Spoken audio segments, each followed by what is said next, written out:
F&O trading को लेकर के सेबी काफ़ी ज़्यादा कंसर्न है और नए नए रूल्स रेगुलेशंस लाते रहता है।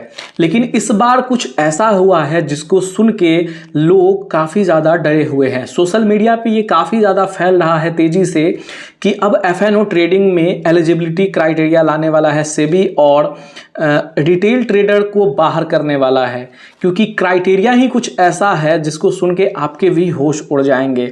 तो चलिए, क्या है सच, क्या है झूठ और क्या ये न्यूज़ कहाँ से आया है, सारी बातें हम इस एपिसोड में करने वाले हैं। तो वीडियो में अंत तक बने रहिए ताकि आपको हर बात अच्छे से सच सच समझ में आएगी कि एक्चुअली में बात है क्या। दोस्तों, आज से 3 दिन पहले 8 नवंबर 2024 को एक आर्टिकल पब्लिश हुआ है न्यूज़ वेबसाइट पे जिसका नाम है द न्यू इंडियन एक्सप्रेस, जिसका लिंक मैं आपके डिस्क्रिप्शन बॉक्स में इस वीडियो के नीचे ऐड कर दूंगा, जहां से आप देख सकते हैं इस आर्टिकल को।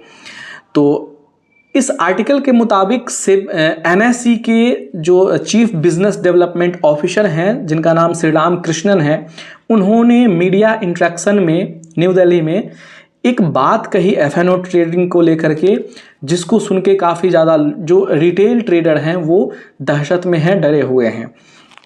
तो बात क्या है, चलिए समझते हैं। सेबी अब एफ&ओ ट्रेडिंग को लेकर के एलिजिबिलिटी क्राइटेरिया सेट करने वाला है। इसके लिए सेबी विचार विमर्श कर रहा है, राय पूछ रहा है, मतलब कि एक्सचेंज ब्रोकर सबसे। बहुत जल्द ऐसा हो सकता है, ये मैं नहीं कह रहा हूँ, इस आर्टिकल के मुताबिक हो सकता है बहुत जल्द एलिजिबिलिटी क्राइटेरिया सेबी लेकर के आए एफ&ओ ट्रेडिंग में।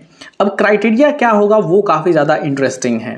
तो एनएसई के chief business development officer Shri Ram Krishnan ने बताया है कि सेबी को अल्टरनेटिव इन्वेस्टमेंट फंड यानी कि एआईएफ की तरह एफ&ओ में भी एलिजिबिलिटी रिक्वायरमेंट लाने के लिए कहा गया है। किसने कहा है? एआईएफ में निवेश करने के लिए जरूरी है कि निवेशक के पास कम से कम 5 करोड़ रुपए की संपत्ति हो और सालाना 50 लाख रुपए की आमदनी हो, यानी कि एनुअल इनकम 50 लाख से ज़्यादा और आपका नेटवर्थ 5 करोड़ रुपए से ज़्यादा का होना चाहिए। यही नियम एफ&ओ ट्रेडिंग के लिए भी लाने पर सेबी विचार कर रहा है। अब आप सोच सकते हैं कि रिटेल के पास 5 करोड़ का नेटवर्थ कहाँ से आएगा और 50 लाख इनकम अगर होगा तो वो एफ&ओ में ट्रेडिंग करेंगे ही क्यों।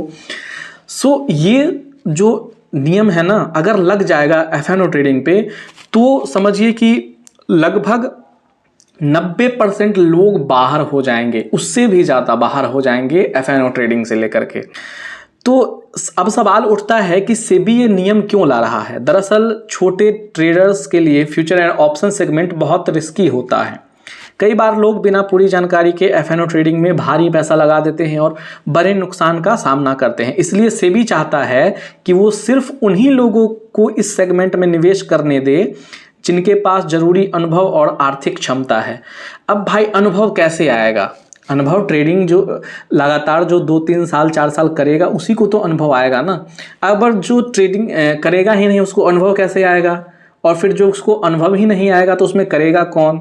यानी कि सेबी चाहता है कि केवल अमीर लोग ही इसमें करें, गरीब लोग इसमें नहीं आ सकते हैं, मिडिल क्लास वाले लोग इस एफ&ओ ट्रेडिंग नहीं कर सकता है। समझ रहे हो ना बात कि मिडिल क्लास का आदमी केवल टैक्स भरने के लिए पैदा हुआ है इंडिया में, बाकी किसी चीज़ के लिए नहीं हुआ है।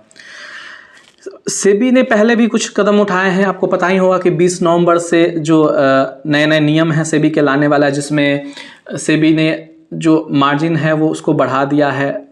निफ्टी, बैंक निफ्टी में एक्सपायरी भी कम कर दिया है। बैंक निफ्टी में तो वीकली एक्सपायरी ही ख़त्म कर दिया है। तो ये सारी जो नियम हैं ये अक्टूबर से ही सेबी ने लाया है, लेकिन नवंबर से लागू होगा, 20 नवंबर से, और अंतिम दिन है लागू का 1 अप्रैल 2025।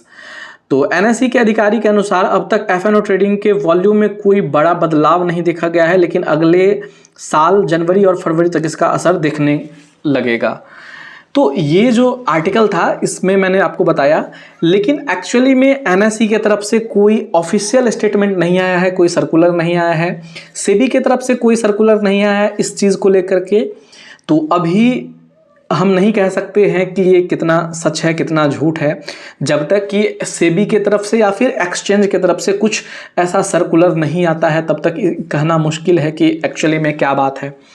लेकिन एनएसई के एम्प्लॉय ने जो कहा है वो भी कहीं ना कहीं किसी न किसी सोर्स से कहा होगा, तो मुझे लगता है कि इस पे आपको ध्यान देने की आवश्यकता है। और देखिए, आशा करते हैं कि ये चीज़ गलत हो, नहीं हो ऐसा, क्योंकि अगर ऐसा हुआ तो 90-95% लोग एफ.एन.ओ ट्रेडिंग से बाहर हो जाएंगे, और जब ट्रेडिंग करेंगे ही नहीं तो उनको अनुभव कैसे आएगा। और ये चीज़ मैंने देखा है, जब 2-3 साल लोग अगर ट्रेडिंग लगातार करें तो वो भी एक सही सेटअप ढूंढ के प्रॉफिटेबल बन ही जाते हैं। भाई, आप किसी भी चीज़ में एक्सपीरियंस चाहिए ना, अगर आप एंट्री ही रोक दोगे तो एक्सपीरियंस कहाँ से आएगा, और जब एक्सपीरियंस नहीं आएगा तो कोई प्रॉफिटेबल बनेगा कैसे। स्टार्टिंग में सबको पता है कि पैसा नुकसान होता है, लेकिन लोग रुकेंगे तभी तो इसमें आप पैसा कमा सकते हैं ना। तो ये सारी चीज़ें हैं, और डिस्क्लेमर है कि इसमें मैं अपने तरफ से कोई भी चीज़ नहीं कह रहा हूँ, ये आर्टिकल में ऐसा पब्लिश हुआ है जिसका लिंक मैं आपको डिस्क्रिप्शन बॉक्स में दिया हुआ है, आप वहाँ देख सकते हैं कि क्या है नहीं है।